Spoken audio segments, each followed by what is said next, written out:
الله وبركاته.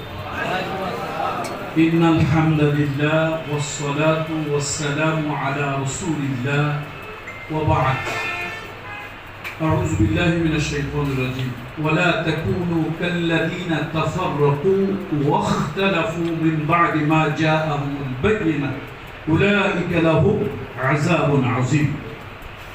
وقال رسول الله صلى الله وسلم عليه من صلى صلاتنا واستقبل قبلتنا وأكل ذبيحتنا فذلكم المسلم له ذمة الله وذمة رسوله أو كما قال عليه الصلاة والسلام.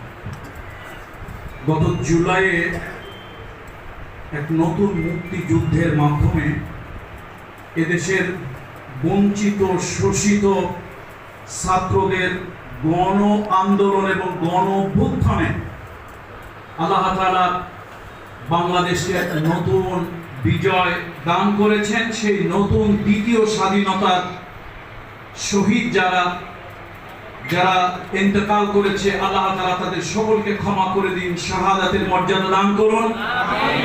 যারা আহত হয়েছে আল্লাহ তাআলা তাদেরকে আরোগ্য দান করুন এবং যারা বিপদগ্রস্ত হয়েছেন আল্লাহ তাআলা তার গায়বী খাজানা থেকে ওই বিপদগ্রস্ত লোকদের বিপদকে আল্লাহ তাআলা পরিপূর্ণ করে দিন। তাদেরকে স্মরণ করার মাধ্যমে বিশ্ব নির্মাণে ওলামায়ে কেরামদের ভূমিকা আজকের এই শীর্ষক আলোচনা সম্মানিত সভাপতি রাজরের সম্মানিত আমির উপস্থিত হয়েছেন।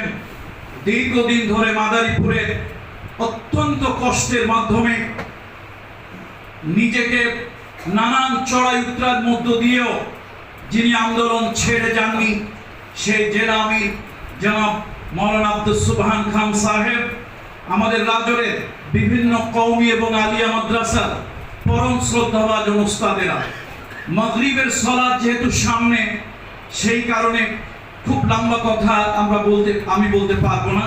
আর এখানে আমাদের অনেক ওলামায়ে উনি যখন এই আওয়ামী লীগের নির্বাচন যখন হয়, সেই নির্বাচনের সময় দেশে এত কঠিন পরিস্থিতি, আল্লাহু আকবার, মনে হয় যে রাস্তা দিয়ে হাঁটলে দুইজন মানুষ থাকলে তার মধ্যে একজন সরকারের কেরামান কাতিবিন আছে।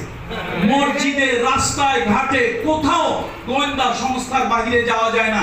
সেই সময় আমি অবাক হলাম, এই মানুষটা নিজের জীবনের ভয় উপেক্ষা করে বাংলাদেশের সর্বোচ্চ বড় বড় কওমি মাদ্রাসা, দরসে নিজামী মাদ্রাসা যারা উস্তাদ আছেন, সে সকল বুজুর্গ উস্তাদদের সাথে উনি সরাসরি সামনাসামনি 2 ঘন্টা 2.5 ঘন্টা বসে একজন ওলামার কাছ থেকে কথা শুনেছেন। এই যে একটা দলের শীর্ষ পর্যায়ের নেতা, তার সাথে মতের ভিন্নতা আছে, কিন্তু ওই উস্তাদকে, ওই বুজুর্গ আলেমকে, ওই দরসে নিজামী মাদ্রাসার সর্বোচ্চ জাতীয় শ্রেষ্ঠ পর্যায়ের যতগুলো মাদ্রাসা আমরা নাম জানি, সকল মাদ্রাসা যারা এক নামে যাদেরকে জাতি চিনে, তাদের সে সকল বুজুর্গ ওলামায়ে কেরামদের সাথে ঘন্টার পরে ঘন্টা সময় দিয়ে এই জাতির আলেমদের করণীয় কি, আলেমরা কি করতে পারে, আলেমদের ঐক্যের সুবিধা কি অসুবিধা কি, এরপর উনি ডাকলেন বাংলাদেশের উল্লেখযোগ্য বক্তা যারা, সে যে মানহাজেরই হোক, সে যে মাসলাক মাযহাবের হোক, সে কওমি হোক, আলিয়া হোক, আহলে হাদিস হোক অথবা মাযহাবপন্থী হোক, তাদেরকে ডাকলেন। বোধহয় 50 জন আলেমের বক্তাদের লিস্ট করলেন, তার মধ্যে আমি গুনাহগারও ছিলাম। আমাকে উনি 3 বার ডাকলেন, সরাসরি কথা বললেন, এত দরদ নিয়ে কথা বললেন, আমার প্রত্যেকটা শরীরের লোম দাঁড়িয়ে গেল। উনি বারবার চাচ্ছিলেন, বলছিলেন, দেখেন আল্লাহ তাআলা আমাকে মাদ্রাসায় পড়ার সুযোগ দেয়নি, মাদ্রাসার বারান্দায় আমি হাঁটতে পারিনি, অর্থাৎ ছাত্র জীবনে আমি একজন ডাক্তার, আমি বিসিএস ক্যাডার ছিলাম, সেখান থেকে আমি করতাম ছাত্রলীগ, ছাত্র ইউনিয়নের রাজনীতি করতাম। আল্লাহ তাআলা আমাকে এই দ্বীনের পথে আনলেন। আমার কাছে মনে হয় আমি ইতিহাস ঘেঁটে দেখেছি, এই উপমহাদেশের যত আন্দোলন আছে, এই দেশের আলেম ওলামাদের সাহায্য ছাড়া, এই দেশের আলেম ওলামাদের সহযোগিতা ছাড়া, এই দেশের আলেম ওলামাদের পরামর্শ ছাড়া, এই দেশের আলেম ওলামাদের রক্ত ছাড়া, সেই যে ব্রিটিশ খাদা আন্দোলন থেকে শুরু করে আজ পর্যন্ত কোন আন্দোলন সফল হয়নি আলেমদের ত্যাগ আর কোরবানি ছাড়া। উনি বললেন যে আলেমদের ভিতরে বিভেদ কিভাবে দূর করা যায়। আমার মনে হয় বাংলাদেশের উল্লেখযোগ্য পীর মাশায়েখদের সাথে উনি কথা বলেছেন। আলহামদুলিল্লাহ। গত 16 তারিখের কথাই বলি। গত 16 তারিখে আলিয়া, কওমি, চরমনাই, হেফাজত, তারপরে তরিকাত, তবলিগ, এই সকল মানহাজে মানে এই জাতি এক নামে যাদেরকে চিনে, দেশের মানুষ যে আলেমদেরকে এক নামে নাম বলে আপনারা সবাই চিনবেন, এরকম আলেমদেরকে নিয়ে গত 16 তারিখ সকালে আমরা বসলাম পল্টন টাওয়ারে, পুরানা পল্টনের পল্টন টাওয়ারে আমরা বসলাম।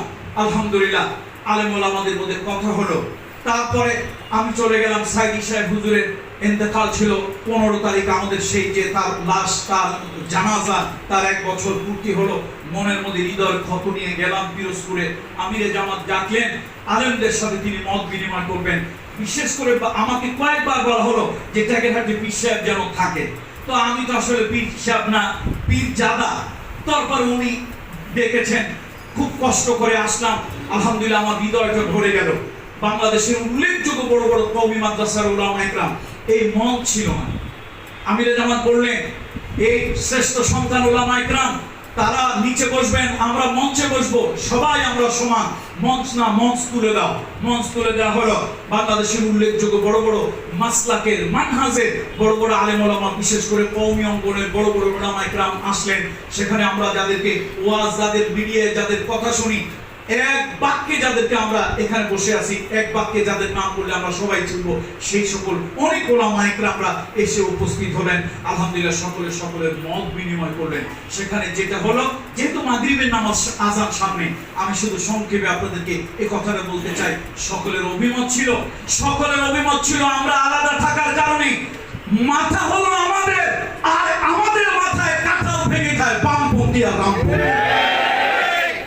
বড়ই হলো আমাদের, লবণ হলো আমাদের, আমাদের বড়ই, আমাদের লবণ নিয়ে এই বামপন্থী আর রামপন্থীরা খায়।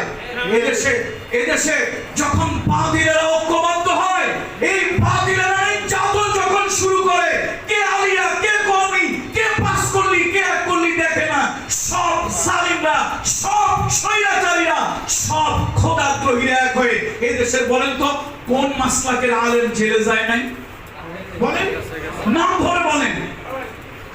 আমরা জানি আমার সেদিন হৃদয়টা ভরে গিয়েছিল যেদিন বরিশালের নির্বাচন করতে গিয়ে নায়েবে আমির সাহেব, বরিশালের মেয়র নির্বাচন করতে গিয়ে নায়েবে আমির সাহেব আঘাতপ্রাপ্ত হলেন, তিনি আহত হলেন, রক্তে তার জামা রঞ্জিত হলো।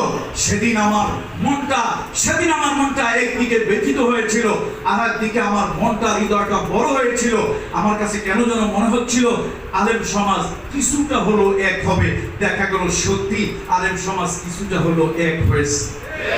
মানহাজ যার যার ভিন্ন থাক, মাসলাক যার যার ভিন্ন থাক, আমরা ইখতিলাফ থাকবে। রাসূলুল্লাহ সাল্লাল্লাহু আলাইহি ওয়াসাল্লামের যুগে ইখতিলাফ ছিল না। আল্লাহ নবী বললেন বনু হারেসার নেতা কে হবে? হযরত ওমর রাদিয়াল্লাহু তাআলা বললেন ইকরা ইবনে সাবিত, হযরত আবু বকর বললেন কাকা ইবনে মা'বাদ। দুইজনের ভিতরে একটু বিতর্ক হলো। আল্লাহ তাআলা আরশে আজিম থেকে সাথে আয়াত অবতীর্ণ করলেন, লা তারফাউ আসওয়াতাকুম ফাওকা সাউতিন নবী।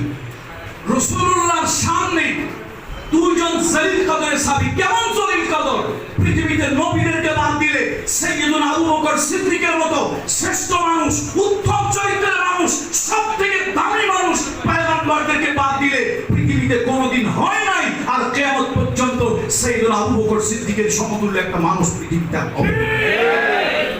সেই মানুষগুলোর মধ্যেও কিছু ব্যাপারে ইখতিলাফ ছিল।